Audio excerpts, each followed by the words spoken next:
If I was some famous model married to Justin Bieber, then I could make $1 billion. And if that's your belief, then just stop listening to Own the Exit and go enjoy your mediocre life. Because what Hailey Bieber pulled off was one of the cleanest plays in brand building and business exit strategy that any of us have seen probably in a decade.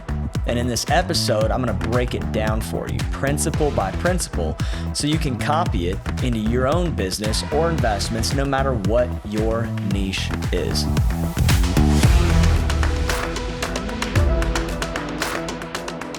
All right, welcome back to another episode of Own the Exit. I'm Caleb Edwards, and today I'm going to be unpacking how a 26-year-old model with no formal business background just sold her skincare brand, Rhode, for $1 billion in less than 3 years. Now, here's the deal. Hailey didn't win because she was a celebrity. She won because she executed $1 billion playbook that most entrepreneurs, they don't ever even bother to study. She built the brand lean. She played the attention game masterfully. She scaled with high margin products and stayed hyper profitable on the front end and exited at peak market timing. If you're an entrepreneur, an investor, a fund manager, a builder, this is an absolute masterclass. I've broken it down into 5 key principles that you can just copy and paste. So principle number 1, founder market fit, not product market fit. First, the key principle that Hailey nailed was founder market fit. The best businesses are built where the founder is organically aligned with the brand. Hailey didn't have to fake it. She was the poster child of the glazed donut skin aesthetic, and she leaned all the way in. The entire brand was literally built around the skin look that people already followed her for. Now, most of you listening today, you're trying to launch brands or businesses that are disconnected from your personal story, your credibility, your values, and that's a losing game. Let me tell you how I'm doing this with one of my companies, Multiplier U. And it starts with my credibility. What can I easily and most naturally be the poster child for? In the last 3 years, I've scaled a real estate and alternative asset portfolio to over $170 million, and I've raised more than $30 million in retail investor capital in the process.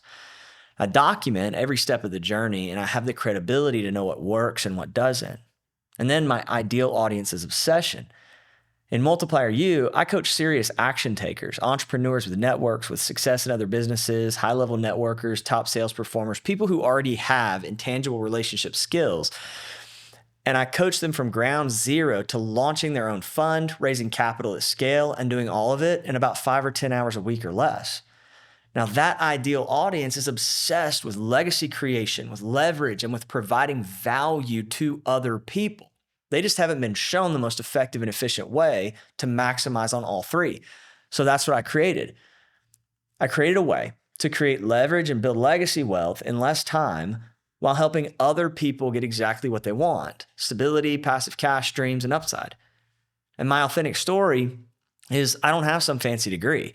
I started in this industry out of necessity. I started in this industry because I needed a better way. My son had suffered a stroke at 9 months old, forced me to take my hands off the wheel of all of my more active ventures, and my wealth took a massive hit as a result. But I turned it all around by finding a way to leverage skills that I already had and align myself with the right people to fill in the gaps in my personal expertise. I wasn't uniquely qualified at the jump, but I built a system that demanded that I have a seat at the table, and the industry quickly took notice. And now I offer that same system to people like me. I am the ideal poster child. I am speaking to my ideal audience's obsession, and my story proves that if I can do it, you can. If you'd like to learn more, you can go to multiplieru.com. You can check us out. But here's the action. Find the intersection of your credibility, your ideal audience's obsession, and your authentic story, and build from there. Now, principle number 2, start narrow and scale broad. The next big move is that Hailey launched her company with only 3 SKUs, not 20, not 50, 3. Why? Well, she understood that in the early days, simplicity wins. Clarity builds demand. Confused customers don't buy, but obsessed customers will buy everything. She sold out repeatedly, building demand that was far beyond supply. And she used that momentum to fund product expansion. See, simplicity scales into complexity. It's always going to get more complex as you grow. But if you start too broad, you start too complex, then the only place you have to scale into is chaos. So here's the action. If you're building a fund, a brand, a product, a business, don't scatter. Start with one core asset, one hero offer, nail product market fit, and then scale breadth. Principle number 3, engineer virality. Don't hope for it. Rhode, Hailey's company, wasn't lucky. It was engineered to go viral. Every single product was designed for Instagrammable moments. The brand language, like glazed, goodness, clean girl, the packaging, the collabs, Krispy Kreme, genius. The influencer ecosystem, it was all calculated. Hailey also used scarcity and wait lists like an e-commerce sniper. At one point, she had over 100,000 people on a wait list for one of her products, which earned her media and tons of FOMO from her followers. So the action here is design your product, your brand, or your fund for distribution and social proof from day one. What are the moments that are shareable? What language are you feeding the market? Is your call to action super clear? Now, principle number 4, build a media moat before building a distribution moat. Rhode went 9 figures before even going into retail, and that's the new playbook. Hailey built a direct-to-consumer flywheel first. She owned the customer list. She monetized attention fast. And only after that did she strike deals with Sephora and e.l.f. You don't need a big brand partnership first. You need a media moat, an audience that wants to buy from you directly. So the action here is focus first on audience ownership, then product monetization, then channel expansion. And the last principle, principle number 5, exit from a position of strength. Here's the most elite play. Hailey sold Rhode when it was winning, not when it was struggling. 2024 revenue had nearly doubled. $248 million in earned media, $212 million in net sales. Demand that far out exceeded supply. Momentum was through the roof.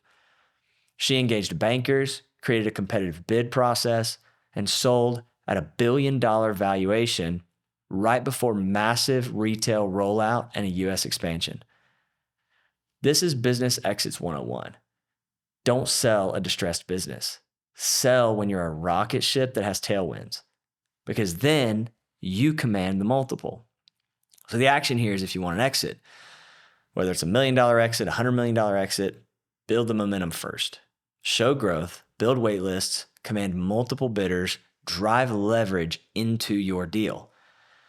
Now, it's probably going to mean walking away when you're enjoying it the most, which is kind of counterintuitive. But if you build it and get it off the ground and then wait until you're burned out before you make your next move, then you'll likely cost yourself millions. So let's land this plane here. These are the 5 lessons that you can apply today from Hailey's Rhode playbook. Number 1, build where founder market fit is obvious and authentic. 2, launch narrow and deep. Own a niche before scaling. Number 3, engineer virality and scarcity from day one. Number 4, build a media moat before building a distribution moat. Number 5, exit on strength, not weakness. Drive leverage in your exit process. If you were to apply even 2 of these into your next venture or even your current venture, then your odds of scaling to a meaningful exit could go through the roof.